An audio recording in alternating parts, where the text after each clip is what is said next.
So sir, my first question to you is, जब हमें कभी भी चोट लगती है तो फिर मम्मा क्यों कहने लगती हैं कि बेटा डॉक्टर के चलो टेटनस का इंजेक्शन लगवाने। बेटा मम्मा को मालूम नहीं है आज की तारीख में जो भी बच्चे जिनका यूनिवर्सल इम्यूनाइजेशन हुआ है, चाहे वो गवर्नमेंट की सोर्सेज से हुआ है या प्राइवेट डॉक्टर के पास हुआ है, उसमें टेटनस ऑलरेडी कवर्ड है। डीपीटी का जो वैक्सीन है या हेक्सासिम के नाम से वैक्सीन आता है, उसके अंदर ऑलरेडी टेटनस है और आपको टेटनस के इंजेक्शन शुरू के 1.5 साल में 4 बार लगाए जाते हैं, जो नेक्स्ट 5 इयर्स तक आपको अच्छी इम्यूनिटी प्रोवाइड करते हैं। इन जनरल छोटी चोट के लिए आपको बिल्कुल भी कोई टेटनस का इंजेक्शन लगाने की ज़रूरत नहीं है। और फिर इसका टेटनस का बूस्टर रिपीट होता है 5 साल की उम्र पे, 5 से 6 साल में जब देते हैं तो वो नेक्स्ट 10 इयर्स तक कवर करता है। तो आपको टेटनस का वैक्सीन की ज़रूरत नहीं है। क्या टेटनस का इंजेक्शन चोट लगने के विदिन 24 आवर्स ही लगवाना चाहिए?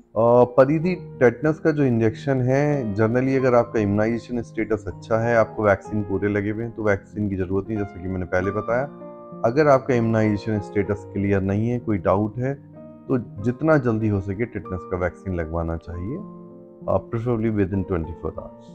क्या मुझे किसी भी चीज़ से चोट लगी हो, चाहे वुड से लगी हो, आयरन से, ग्लास से या प्लास्टिक से, पर तब भी हमें टेटनस का इंजेक्शन लगवाना चाहिए? जैसा कि समाज में बहुत ज़्यादा स्प्रेड है कि लोहा लगने के बाद, लोहे से कटने के बाद टेटनस का इंजेक्शन लगाएं। वो कुछ भी जब कोई कट लगे और उसमें मट्टी चली जाए तो आपको टेटनस का इंजेक्शन अगर नहीं लगे हुए हैं पहले वैक्सीनेशन तो लगना ज़रूरी है। इन जनरल जो लोहे की बात जो फेमस हुई है, वो लोहे पे अक्सर जंग लगा होता है और जो टेटनस का बैक्टीरिया है क्लॉस्ट्रीडियम, वो रस्ट के अंदर, जंग के अंदर बहुत अच्छे से थ्राइव करता है, तो उससे टेटनस वुंड के अंदर जल्दी चला जाता है। अगर हमें ओपन चोट नहीं लगी है पर हमारी चोट रेड हो गई है या घुम चोट है, तो फिर तब भी हमें टेटनस का इंजेक्शन लगवाना चाहिए? नहीं, गुम चोट पे कोई टेटनस के इंजेक्शन की ज़रूरत नहीं है। वो तो एक नेचर की हीलिंग, नेचर की ड्रेसिंग हो गई है। आपकी चोट भले ही अंदर लग गई है, मगर ऊपर से स्किन इंटैक्ट होने की वजह से, स्किन सुरक्षित होने की वजह से आपके अंदर इन्फेक्शन जाने का चांस नगण्य है।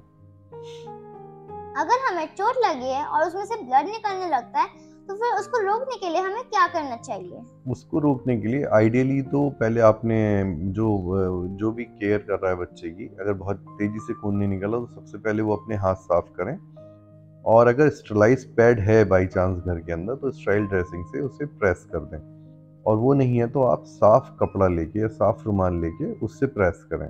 और ध्यान रखें बार बार उस पे से जो प्रेसिंग बैंडेज है वो हटाएं नहीं, क्योंकि प्रेसिंग बैंड उसमें जब ब्लड निकलता है तो उसमें एक टिश्यू थ्रोम्बोप्लास्टिन नाम का एंजाइम निकलता है, जो कि वुंड हीलिंग को और ब्लड रोकने को बहुत तेज़ी से कवर करता है। तो बार जैसे ब्लड निकल रहा है तो बार फोई चेंज ना करें, एक ही फोई को कांस्टेंट प्रेस करके रखें, और 10 मिनट तक अगर वुंड ब्लीडिंग नहीं रुक रही है तो इमीडिएटली डॉक्टर से संपर्क करें। Why should wounds not get wet? हमारी चोट पानी में क्यों नहीं जानी चाहिए? बेटा वैसे तो जब चोट लगती है तो उसे सबसे पहले पानी से धोना चाहिए, उस पर जो गंदगी लगी हुई है, मट्टी लगी हुई है, उसको छुड़ाना चाहिए, और हल्का सोप आप यूज़ कर सकते हैं। और इन केस आपके घर में सलाइन है, या आप 1 गिलास पानी के अंदर 1/4 चम्मच नमक डाल के उससे सलाइन बना सकते हैं, जो कि वुंड को बहुत अच्छे से क्लीन कर देता है और हीलिंग अच्छी होती है। अदरवाइज चोट को वेट करने में कोई परेशानी नहीं है, बट हाँ वो थोड़ी देर बाद सूख जाती है। अगर उस पर ड्रेसिंग हो गई है फिर वो वेट हो जाती है तो फिर सूखना मुश्किल हो जाता है, तो उसके अंदर कीटाणु डेवलप होने का खतरा पैदा हो जाता है। इन केस चोट लगने के बाद हमें वीकनेस फील हो तो फिर क्या करना चाहिए? हल्दी डाल के दूध पी लेना चाहिए। बहुत सारी जो वीकनेस है वो दिमागी वीकनेस है, क्योंकि बच्चे डर जाते हैं, बच्चों को लगता है कि अब पापा गुस्सा हो जाएंगे कि मेरे चोट में लग गई, या मम्मी मुझे डांटेंगी, और तमाम बातें उनके दिमाग में तरह तरह के विचार आने लगते हैं, जिससे कि वो डर जाते हैं। बट ऐसे में अगर आप हल्दी का दूध पी लें तो आपके लिए बहुत अच्छा होगा। हमें चोट की सिकाई हॉट बैग से करनी चाहिए या आइस बैग से? आइस बैग से करनी चाहिए, क्योंकि हॉट बैग से सिकाई करने से वहाँ ब्लड की सप्लाई बढ़ जाती है इनिशियल स्टेज पे, और ऐसे में अगर कोल्ड से करते हैं तो वहाँ ब्लीडिंग रोकने में मदद मिलती है और थोड़ा दर्द भी कम हो जाता है। अगर चोट लगने के बाद हमें वॉमिट हो जाए तो फिर हमें क्या करना चाहिए? अगर चोट लगने के बाद हेड इंजरी हुई है तब वॉमिटिंग होती है तो वो सिग्निफिकेंट है, 1 घंटे के अंदर अगर 4 से ज़्यादा उल्टी हो रही हैं तो डॉक्टर से तुरंत संपर्क करें। अदरवाइज एक आध उल्टी से कोई परेशान होने की ज़रूरत नहीं है, और ये अक्सर घबराहट से उल्टी होती है बच्चों में। चोट लगने के बाद हमें डर लगने लगता है कि निशाना पड़ जाए, तो फिर उसमें हमें क्या करना चाहिए? देखिए, उसके लिए सबसे पहले वुंड बहुत अच्छे से साफ होना चाहिए, और एक एंटीबायोटिक क्रीम लगाने से हीलिंग भी अच्छी होती है और वुंड थोड़ा सा मॉइस्ट रहता है। जो शार्प कट्स हैं उनमें निशान बहुत हल्का पड़ता है, और जो रफ कट हैं या जैसे बिल्कुल मांस कुचला गया हो उसमें निशान बहुत ज़्यादा पड़ता है।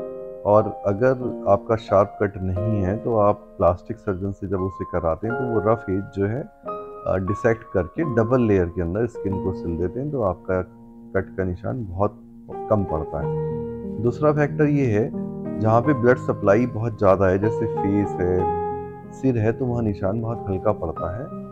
और जो चीज़ मूवमेंट वाली है जैसे फोर आर्म है या लेग्स हैं, वहाँ पे निशान ज़्यादा पड़ता है, या कॉनी है, घुटने हैं, उस पे निशान बहुत ज़्यादा पड़ता है क्योंकि वो हर समय मूवमेंट में रहते हैं। अपर आर्म्स पे जो आर्म्स हैं और जो थाई हैं उनके ऊपर निशान थोड़ा कम पड़ता है।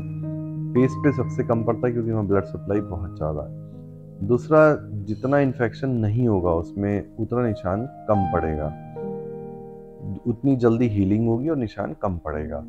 तीसरी बात यह है कि जब चोट लग के सूख जाए, जब उसमें हीलिंग हो जाए, तब उस पर आपको सनस्क्रीन लगाना चाहिए, क्योंकि जो सन की किरणें हैं उसमें अल्ट्रावायलेट रेज होती हैं और वो वुंड के अंदर जाके उसको हाइपर पिगमेंटेड कर देती हैं। तो ऐसे में सनस्क्रीन लगाने से आपको बहुत फायदा रहेगा। Okay, thank you so much sir for thank you valuable for information. Thank you. Thank you, welcome.